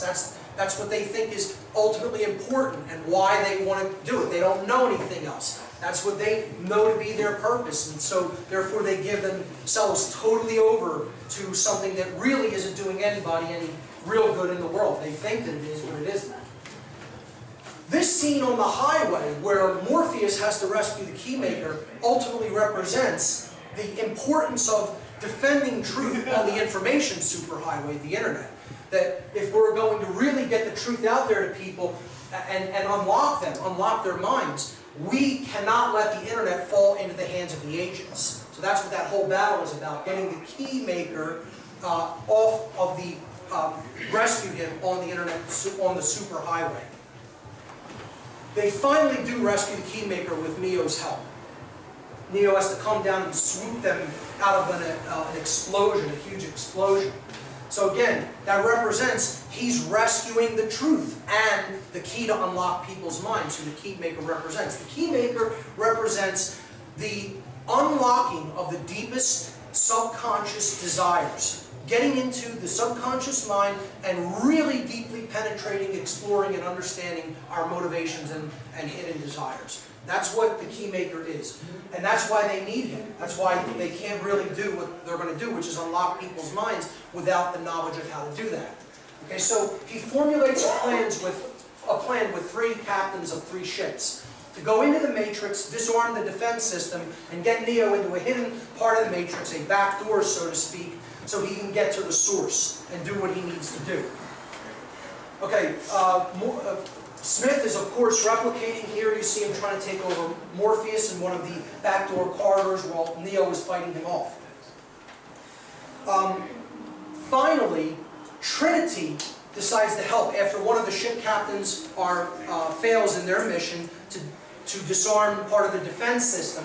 Trinity decides to go into the Matrix. After promising Neo she would stay out of it, he's trying to protect her at this point because he has seen her death in a vision, in his dreams. And he doesn't want her entering the Matrix to try to change the plan, to try to make the plan work, but she goes in anyway. She decides to sacrifice herself to go in, even though there's tons of agents in there, to bring down part of the control grid so that the Keymaker, Morpheus, and Neo can do what they need to do. Finally, it succeeds, and the Keymaker opens this back door in the Matrix. Again, these are the subconscious, hidden desires that are all locked up and bound up in our mind that have to be unlocked, that have to be penetrated and walked into so we can understand the why of our behavior. Okay? And Neo finally walks through the door, and this is Stargate symbolism. This is, again, going into the state of light symbolism, of enlightenment, of real, true knowledge of self, which is why he walks through a blinding door of white light. All right? He ends up in a room filled with screens, and this is the realm of the architect of the Matrix. And this is where the key conversation happens in this second film. This is the architect of the Matrix, and this is Neo having the conversation with him. Here's how it goes. Neo asks, "Why am I here?" Again, here's the first question. Why? Purpose. What is the purpose? Why am I here? The architect says, your life is the sum of a remainder of an unbalanced equation inherent to the programming of the matrix. The matrix is older than you know. This is the 6th version of it. Okay? So this is news to Neo. He is not aware of this. In other words, he's telling him there have been other incarnations of humanity. There have been other destructions through cataclysms. Okay? This isn't the first time around on this great wheel of karma. You've done this before. That's what the architect of the matrix is telling Neo here. And he says, this is the 6th version. As you're undoubtedly gathering, the anomaly is systemic. It creates fluctuations in even the most simplistic equations. So this anomaly that he's talking about, what is it? Neo immediately recognizes it and he says, choice. The problem is choice, isn't it? And the architect replies, the first matrix I designed was quite naturally perfect. It was a work of art, flawless and sublime, a triumph equaled only by its monumental failure. Again, because the human mind rejected that perfection. I redesigned it to more accurately reflect the varying grotesqueries of your nature. However, I was again frustrated by failure. The answer was stumbled upon by an intuitive program. And he's referring here to the oracle, again, who represents the intuitive capacity. Initially created to investigate certain aspects of the human psyche. Again, another reference that these are all aspects of the psyche, these programs. If I'm the father of the matrix, she would undoubtedly be its mother. Neo says the oracle. And the architect says, she stumbled upon a solution whereby 99% of all the test subjects accepted the program. And what was this solution? The illusion of choice. The Hegelian dialectic. Do you want the Republicans or do you want the Democrats? Do you want labor or conservative? Do you want liberal or conservative? Coke. You know, Coke or Pepsi, exactly. And that illusion of free choice is what gets people, even though it's a false choice, it's a false paradigm, gets people to accept the program of the matrix. And what the choice ultimately is, do you want this form of control or do you want this form of control? But either way, you're under control. See, it's this hand or this hand, but either one's going to punch you in the teeth. Because it's controlled by the same mind who doesn't give a damn about you. Okay? And that's the false choice that people are presented. Hegelian dialectic is what this is called. The presentation of a false choice to give the person who you're controlling the illusion that they've made the choice for themselves. And this is all an illusion. Just like politics, it's all an illusion. It's all fake. It's all puppet show. And the puppet master is getting ready to knock you out. Because he has the puppets on both hands, and whichever one you pick, you're getting knocked out by. You're getting dropped with. Okay? So, he says that those who refuse the program, while a tiny minority, if unchecked, would constitute an escalating probability of disaster and failure. Meaning, even, he's trying to control the people who have woken up from the matrix. He wants everybody under control. He's not happy that even some people came out of it, because as long as there's some that came out, there's a possibility that they can bring the whole system down. So, Neo says this is about Zion, isn't it? Meaning the people who are awake, the people who have really come back to true humanity. And he says, the architect says, Zion is about to be destroyed, because he sent his machine army after them. He says, this will be the 6th time we have destroyed it, 6th extermination of humanity. And we have become exceedingly efficient at it. The architect then says to Neo, the function of the one is only to return to the source, after which he's required to select from the matrix 23 individuals. That's a highly symbolic number, which represents escape. Getting out is what the number 23 represents in occult terms. In other words, he got out of the matrix, but he's going to reload it. That's where the name comes from. You're just starting the same system of control all over again. Because most people, when they come out of one system of control, what do? They build up another one. It isn't about laying down the sword. It's let's make a new system of control. And we'll be the new kings. We'll be the new rulers in this one. And we'll just do it all over again.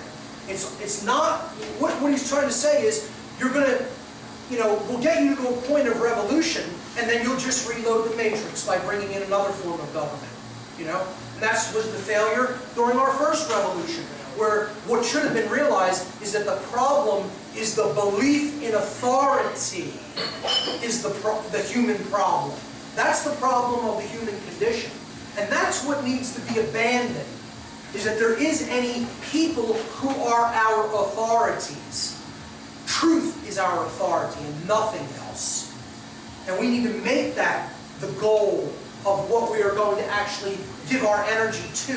Truth, instead of belief in authority and other systems of control. So, he says, he's telling Neo, the whole program about the one, this prophecy is, it's all bunk. All the one is supposed to do is restart the matrix. You usher in a revolution, we kill all the people in Zion, you take some people out of the matrix, and we start it all over again. Go around the wheel of karma all over again in a big revolution. Okay? The turning of the wheel of karma. He says, failure to comply with this process will result in a cataclysmic system crash, killing everyone that's connected to the matrix. All those vast human beings in those power plants. Okay? Coupled with the extermination of Zion, this will result in the extinction of the entire human race. So he's telling Neo, you're in control of whether the whole human race dies at this point.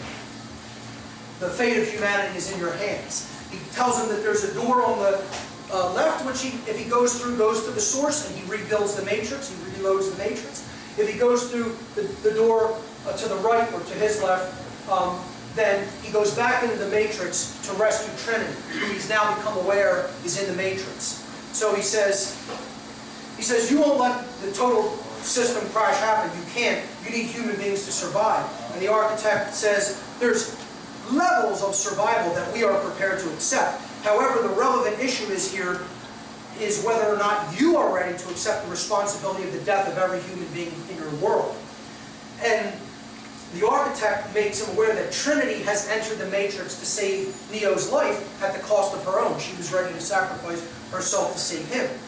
He says, this brings us to the moment of truth. The architect is speaking here. He says there's two doors. One to the right that leads back to the source and the salvation of Zion. The door to your left leads back to the matrix, to Trinity, and to the end of your species. So you have to make that choice. He says, when Neo starts walking determinedly over to the door that leads back to Trinity, to save his love, to save care, to save compassion in the heart, the architect says, hope is the quintessential human delusion. Simultaneously the source of your greatest strength and your greatest weakness. He doesn't want Neo to make that choice because he wants the control system to continue. Ultimately, the only way that the matrix can be brought down is if we rescue care. And that's what this scene represents. Neo makes the right choice. He takes the correct door and he goes back to rescue Trinity, which ultimately represents the heart. Because unless we can resurrect the heart, there's no way out of this system of control. That is basically the second movie. I don't know if I have a slide after that. Yes. Okay, so some action takes place after that. This agent shoots Trinity through the heart. Okay, this is representative that the agents are ultimately killing care. The agents of the system of control in our world are ultimately the ones who are annihilating care in the world. He shoots Trinity right through the middle of the heart. But of course, Neo comes and rescues her before she falls to the street. And he inserts his hand into her heart in the matrix and actually pumps her heart to bring her back to life. And this is representative of we have to actually bring care back to life in our world if we're going to stand a chance. We have to resurrect care by bringing the heart, getting the heart beating again. And notice that that's all, it's done in green energy. Again, you see green being the main theme, the main color here, because green is the color, the frequency of balance. It's actually in between, in the visible spectrum, between the reds and the blues, where the masculine and feminine frequencies. It is the coming together, the sacred marriage of those two modes of consciousness, and that's what care energy is really all about. The middle, the center of the visible spectrum of light, green energy, is care energy, is love energy. Okay? So on board the Nebuchadnezzar, after Neo comes back out of the Matrix, after rescuing Trinity, he tells Morpheus that the whole thing about the One, the whole prophecy of the One by the Oracle was just another one of the systems of control of the Matrix. And it was all about reloading the Matrix and starting it all up over again. So Morpheus is like devastated, because this is his whole religion. This is his entire belief system. You know, and he's now having to realize, wow, that was all just part of the illusion.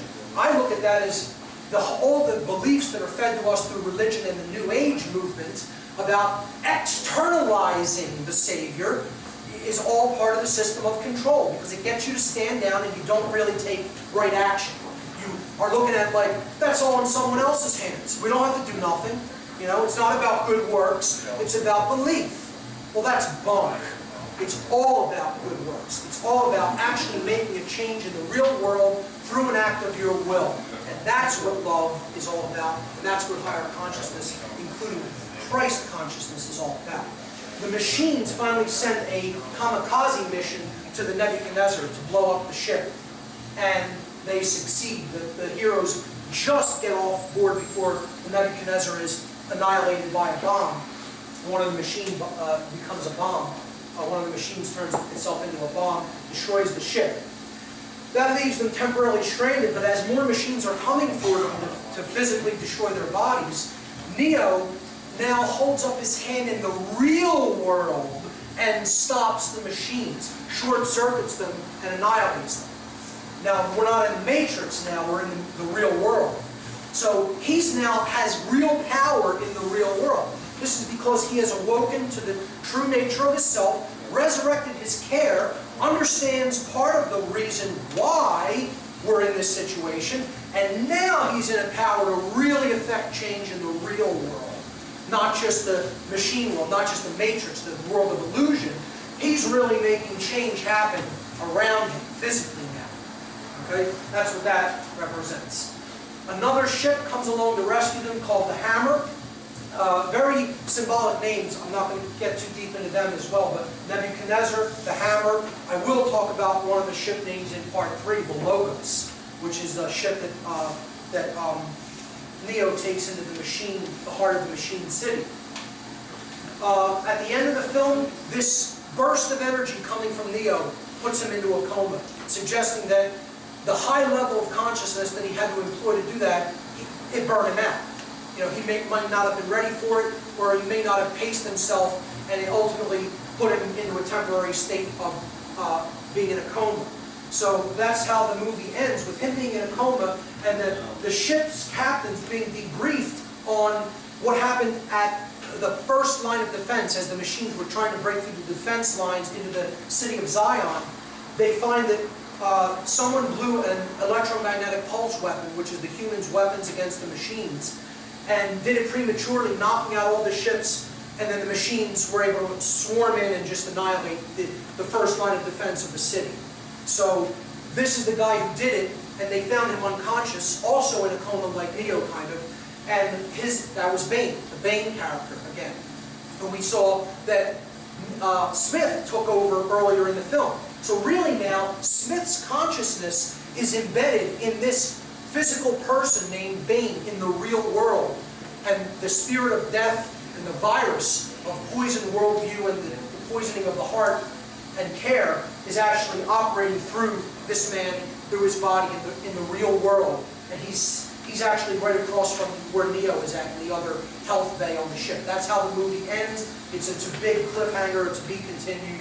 I was kind of horrified by that in the movie when I saw movie number 2, because I didn't even know it was going to be continued. I thought they were going to kind of wrap this one up, and you know, when I saw it was to be continued, I was quite frustrated.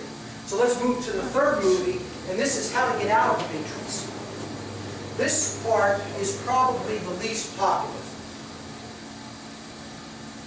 And not only is it the least popular, it is most definitely the least understood of the 3 films. Let's jump in. Once again, sacred feminine in distress over Neo being in a coma, over right action being dead, essentially, okay, still, and the hero still asleep at the beginning. These are the first times you see them in the film, and that's what's going on. Sacred feminine, still in distress, hero still asleep. The one is still not really at his full potential. There's more that he has to wake up to. Like, what is required of us to really solve this problem? What is required is going to be discussed in this film. So, they find out from the Oracle, who now looks different because part of her code was shut down by the Merovingian, but she moved into a new body within the Matrix. So she survived, wasn't completely deleted, but the Merovingian was very upset. He controls codes that come in, programs that come in and out of the Matrix. He was very upset that she helped the main characters to get the Keymaker, because he did not want the Keymaker released. So we learn from the Oracle that Neo is trapped in a place in his mind that is between the real world and the machine world. So he's not fully in the Matrix, but he's not in the real world either. He's somewhere in between. And that this construct is controlled by a program known as the Train Man, who you see here, the Train Man. All right? And he works for the Merovingian and follows his orders. So they want to lead a rescue mission into this, into the Matrix, to go back to the Merovingian and try to convince him to release Neo from this construct, controlled by the Train Man. This is described as a black market of sorts for programs. Programs can make deals with the Merovingian, smuggle code in and out of the Matrix. One of the programs wants to get his daughter out of the Matrix because he says he loves her. And Neo finds that so hard to believe. A program can love. And I think what that's representing is that even the agents of the Matrix, they have their reasons for doing what they're doing. These are ultimately justifications. But, you know, they say, well, I have a family, I have bills to pay, I need to continue to do this, someone needs to do it, I can make money doing it, and, you know, they believe that nonsense, that this has to continue, this control system, and, you know, basically, it's showing that they have underlying motivational reasons that could even be, related to love and attachment to people within their family and their circles. So, finally, with the help of Seraph again, Morpheus and Trinity go into the Matrix to try to make a bargain with the Merovingian. Well, what happens is the Merovingian tells them he wants the eyes of the Oracle because he wants sight of the future. He wants to be all-knowing, which the controllers of this world want to do. They want to see things before it happens. They don't want to play the game of chess, honestly. You know, they want to control every function of the board so that the game is already, they know the outcome of the game before it's even played. That's what a reptilian mindset is all about. It's not about, it doesn't want any surprises. It wants 100% knowledge so that their victory is assured. So what he's saying here is he wants the Oracle's eyes. He wants the knowledge of prophecy of the future, of what act everybody is going to make so he can come out on top. And Trinity finally holds a gun to his head saying, we can all go out here. I'm ready to die. I'll take you out. You can kill all of us. But, I don't really care. So she's saying, I'm willing to lay my life down. And the Merovingian finally does capitulate and releases Neo from the Train Man. Neo then, before they leave the Matrix, wants to go back and see the Oracle. And this conversation is very important to the plot. The Oracle says to Neo, she tells him that the architect told him what he told him because he is incapable of seeing past any choices.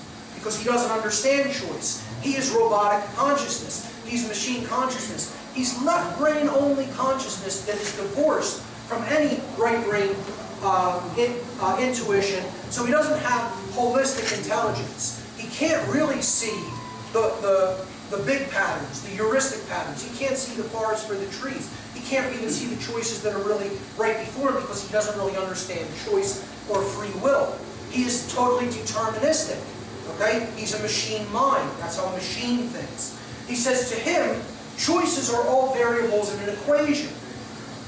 One at a time, linearly. A variable must be solved and countered, and that's how the left brain thinks.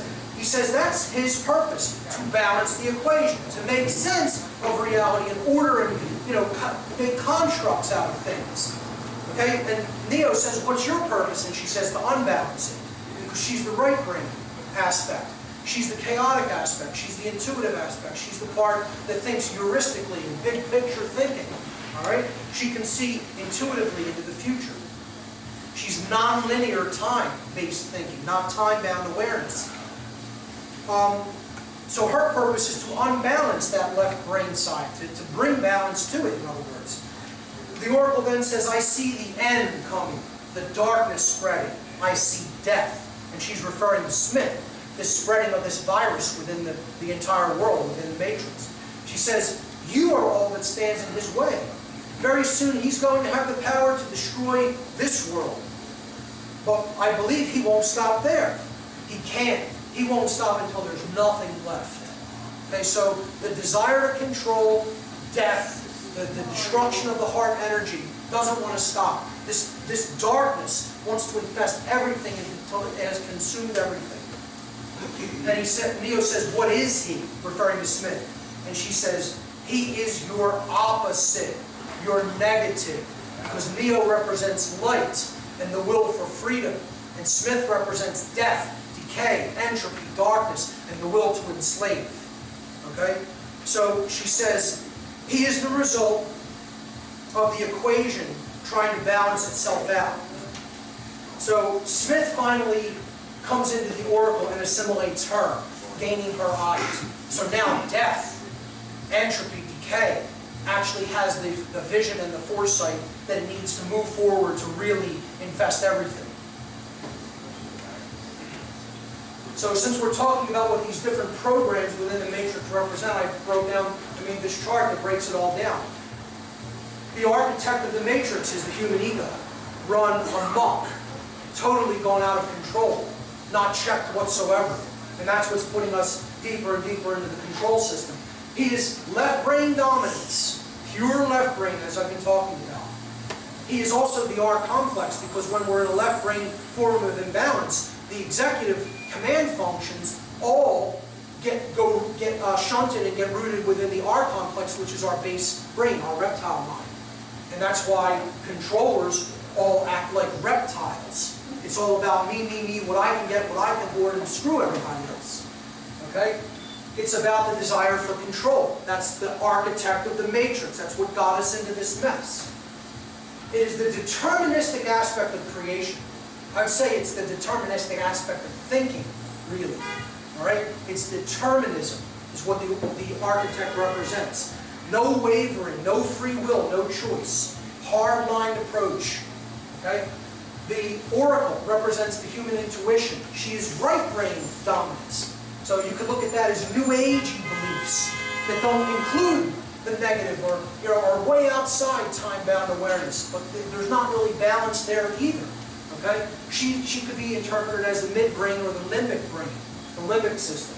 She represents prophecies, seers, New Age belief systems. And she is the randomness aspect, the non-linear, non-time-bound aspect of ourselves, our mind. The Merovingian, again, he represents the dark occultist, the satanic aspect within creation. The opposer. Don't look at this as just a mythical character here. We're talking about the force that divides us from within ourselves. Satan in the original Hebrew language means the adversary, the one who opposes, the one who divides. It's divisive consciousness. It's me first only consciousness. Carnality and base desires being all you care about. You want to feed the beast. Okay? It's manipulation and deception to get what you want. That's what he represents. So the dark occultist, the quote Illuminati, the dark Illuminati, the powers that be in our world. Smith, of course, represents fear and death, spreading everywhere like a plague, like a virus, like a black cancer that infests the heart. He is poisoning, sickness, disease. That's why he goes into Bane. Bane means poison. It means the agent of death. He's a virus that is infecting us. He is darkness, decay, entropy, the breakdown. Ultimately, at a grand scale, he's cataclysm, being driven by imbalanced consciousness. All right? Those are the programs within the matrix. So, finally, the captains are discussing their strategy because they're kind of stranded outside the city of Zion. They're trying to get back in so that they can help the war effort because the machines are rapidly approaching. And in the middle of them making plans, all very, left brain, what are we going to do type plans, Neo barges into the room and says, I know what I have to do. Okay, here's what he says. He says, I know what I have to do. I need to take one of the 2 ships that are left, take it by myself, and take it to the machine mainframe, the machine city. And they look at him like he's completely mad, like he's completely insane. What he's saying is, I have to take this consciousness and bring it into the heart of the enemy. I have to get it into the heart of the people who are ultimately still powering the control system. And they're looking at him like he's completely mad. You have no weapons. What are you going to do yourself? No ship has ever gotten within 100 kilometers of the machine's defenses. You're going to do it with 1 ship yourself. They say it's a waste, you're committing suicide. Even Morpheus doesn't really speak up and is very hesitant and questioning of Neo. Finally, Morpheus's old girlfriend, Niobe, one of the captains as well, says, you can have my ship. And when Morpheus says, why are you doing that? You've never believed in the prophecy of the One. She says, I still don't. I believe in him. I believe in Neo. I believe in his power to effect change. I don't need to believe in a prophecy. Okay? So she gives him her ship and lets him take it with Trinity into the heart of the machine world, the machine city. Meanwhile, on the other ship, Bane woke from his coma and killed the medic on the other ship. And he now goes onto the ship and hides there, the ship that Neo and Trinity are going to take to the machine mainframe. He's going to try to stop them, of course. Okay? And that ship is called the Logos, which we'll get to in a moment. So Bane is now on board the Logos, and he's holding Trinity captive. Again, he represents Smith, which represents death and the destruction of care, and he's holding the sacred feminine captive. All right? Neo tries to rescue her, and he is blinded by Bane. Bane shoves an exposed electrical cable into Neo's face and burns his eyeballs out. Okay? He actually burns away his eyes. So Neo is now blind, and Bane calls him the blind Messiah. Because his sight to the physical 5-sense world is now gone. He's not relying anymore on physical senses. He's relying on his spiritual senses. He's relying on higher sight to see the world around him. And he's not just looking at things from a 5-sense perspective. Now, just like he could see the code within the matrix with a higher form of consciousness, he could see the things that are going on in the real world, just as they are. So he sees this, demon consciousness in Bane, which is Smith, inhabiting him. It's death inhabiting him. And he finally does dispatch Bane. And they continue on their way to the machine city. Meanwhile, on Zion, the troops are prepared to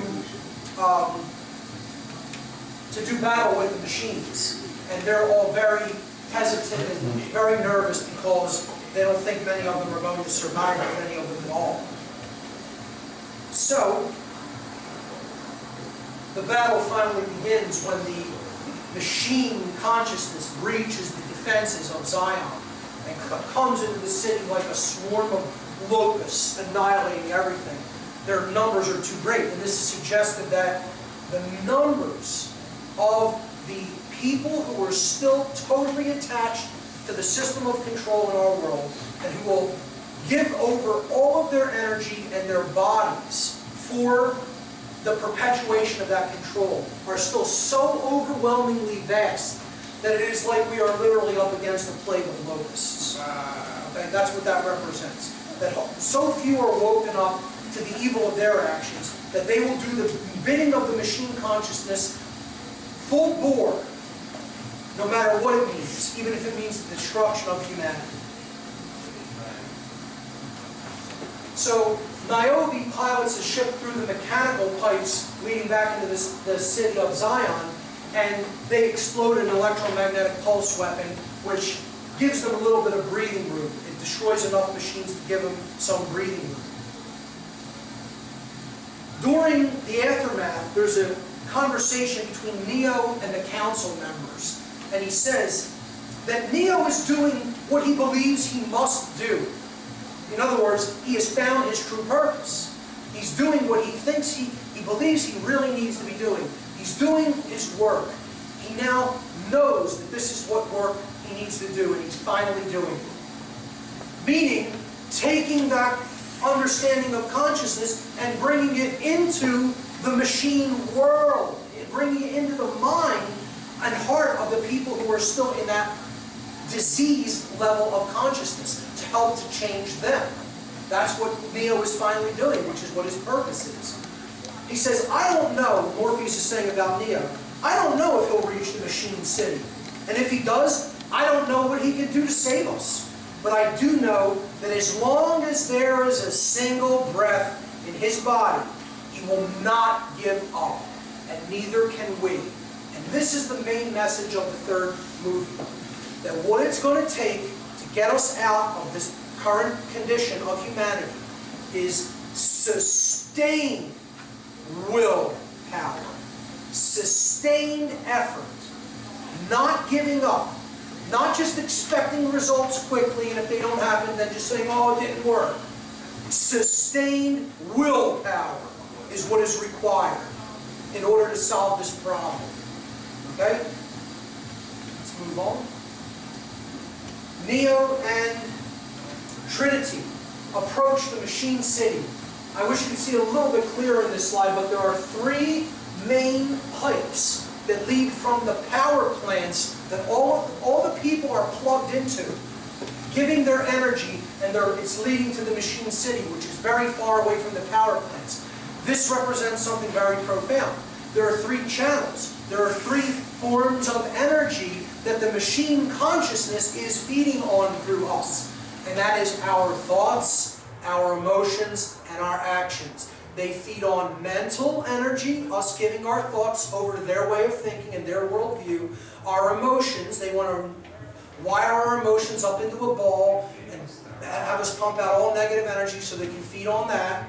And our actions. We give our physical energy over to the machine world, okay, to the control system. There's machines there that are unimaginably enormous, and seemingly what is Neo going to do up against something that powerful? But ultimately he can stop a lot of these machines just by holding up his hand. But so many of them swarm at him that he feels that he's almost overwhelmed. And he says, there are way too many sentinels, I can't beat them. So even with his level of consciousness, there's so many people attached and plugged into this control system, I don't know how we're going to beat them. Finally, he says, we can't beat them head on, so go up, go over them. And this is, again, representative of this concept that's brought out as a motif, going up. They go up into the clouds, above the dark energy.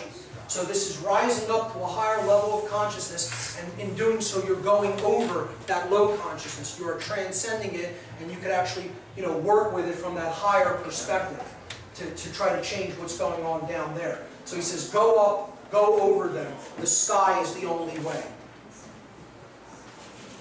I'm going to wrap it up fairly soon. The Logos then crashes on re-entry into the dark aspects of the atmosphere. This is very symbolic. Logos is a Greek word that means word. The word. Okay? Now, what did we say the most powerful word was? Ultimately, the lost word is no. And that's what this ship represents. It represents saying no, crashing, saying no, failing. Well, not enough of us say no to the control system, then the word has crashed. The word has been blown apart because we're not saying no, the most powerful word. And that represents the death of care, because Trinity dies when the Logos crashes. So ultimately, not saying no, The refusal to disengage from the desire to control is the death of the heart. That's what this is saying, symbolically, allegorically. That's when she dies, when finally the word crashes. Neo says goodbye to Trinity, and now there's only one recourse. Because saying no has failed, now a sacrifice is required. So this is what's going to happen if we don't say no. That a sacrifice is going to be required, as it once was before, and I would suggest was many times before, but it's going to be required again. We don't want to have that eventuality happen. We're trying to avert that, ultimately, by going up over them, okay? Going to the sky and changing consciousness. But if it has to be done through a sacrifice, then it will be, and a small portion will fight for the whole. So, Neo says to Deus ex machina, which is the God out of the machine, which is what this big machine is, the hive mind of the machine world. That's what it represents. You know, the totally diseased consciousness of the intellect divorced from care and wisdom and out of control and ultimately trying to dominate everything. He says to it, the program Smith, this virus, has grown beyond even your control. In other words, death is going to destroy everything. Okay? You're not even going to survive this, you know, to control anything. You're going to have a world of complete annihilation and cataclysm left, you know, that you're going to rule. You're not even going to rule it. You're going to get swept up in that hard cataclysmic outcome. He says, Smith has grown beyond your control, and soon he will even spread through this city as he has spread through the Matrix. You can't stop him, but I can. So he tries to make a deal with the machine mind and says, I'll take care of the Smith problem if you will agree to free Zion, not destroy Zion. So the machines ask him, what do you want? And he says, I want peace. Okay, so he's the bringer of peace. He's trying to negotiate a stand-down between the machines and humanity. So the machines plug him into the Matrix through their mainframe, through the machine mainframe. And when they do that, he's going to go in to fight Smith for the machine world, and the machines now stand down in the city of Zion, and no one knows why they're standing down. Morpheus, however, recognizes that this is something that Neo is doing, and he puts his weapon down first. He's the first person to lay down his weapon, because he's saying, I'm willing to give peace a chance. I'm willing to try to take the route of higher consciousness through Neo. Okay? So Neo goes into the Matrix to fight Smith. All the other Smiths line up to watch it, because the one Smith who he's going to fight says, I have the eyes of the Oracle. I know everything. I know how this is going to turn out. Which is very arrogant of him, because he doesn't see, he doesn't really recognize that Neo's plugged into the machine mainframe. So the machines, the mainframe have access to this virus now. What does Smith do? He assimilates people. He goes into them, becomes them. They become him, I should say. Okay? So ultimately, in this fight, what Neo's going to allow to happen is Smith to go into him so that the machines can locate the virus and eradicate it. All right? And in the middle of the fight, when it's looking totally hopeless for Neo, and Smith drives him from the sky like a meteor, like a comet, into the earth, and opens up a huge crater and a big blast of energy, Neo still gets up. He still gets up for more punishment. And Smith asks him, why? Why get up? Why keep on fighting? You can't win. You can't possibly win. What you're doing is pointless. It is pointless to keep fighting. Why do you persist? And the response that Neo gives is because I choose to. Free will. Sustained willpower. It doesn't matter if the actual physical change isn't even going to be seen in your lifetime. I don't care about that. I'm going to continue fighting evil regardless of what happens, because I choose to, because it's the right thing, and that's what I'm going to spend my energy doing. The end. And it doesn't matter if one single other individual lifts a finger. I'll do that until I can't draw breath. Now, that's how we're going to get out of the Matrix. come up to that level of awareness and consciousness and willpower, and then we'll have a chance. And probably not a minute before. So that's the answer of how to get out of the matrix. It may require sacrifice, even giving everything you have. Then we'll have a chance. So, finally, he allows Smith to absorb him, go into him. And in doing so, since he is still connected to the machine mainframe, now through this act of sacrifice, the machines can locate Smith and exterminate his program. And that's what they do. He is blown up in another shower of immense white light. But this time, when he blows up, all of them blow up, all of the copies. And it blows up in the shape of a cross. Because this is about sacrifice. This is about completely giving of oneself in a messianic act. Okay? An act of willingness to save others. So this brings us to what is the actual character's name in the Matrix world mean. Anderson. Ander. Man. Son. The Son of Man. He is the Christ figure. He is the Savior figure. The Messianic figure. And when he dies in the Matrix, they show a cross right on his chest, and he's in a shower of golden light. Because he's the Christ consciousness. Neo is the embodiment of Christ consciousness and the willingness to give everything to create a change in the world. That's what he is. And you see the final position that his body ends up with in the machine world, in a position of crucifixion. So that is what Anderson ultimately represents symbolically. In doing this, the machines broker a peace between them and the humans, and the war ends. The war between the machine consciousness and humanity is over. This is announced to the people of Zion. They rejoice that the war is finally over and they can move on with their lives. The final scene is between a conversation between the Oracle program, who now comes back into the Matrix. She is resurrected as well, after having been absorbed by Smith, and the Architect. And the Oracle character says to the Architect, well, the people of Zion are free, but what about the others? What about the people who are still connected to the Matrix, to these power plants in the Matrix? She says, what's going to happen to them? The ones that won out.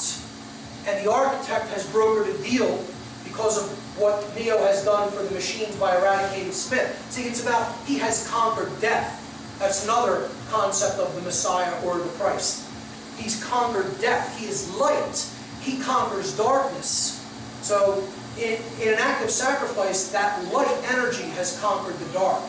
And the answer that the Architect gives is the profound ending message of the whole series, the whole trilogy.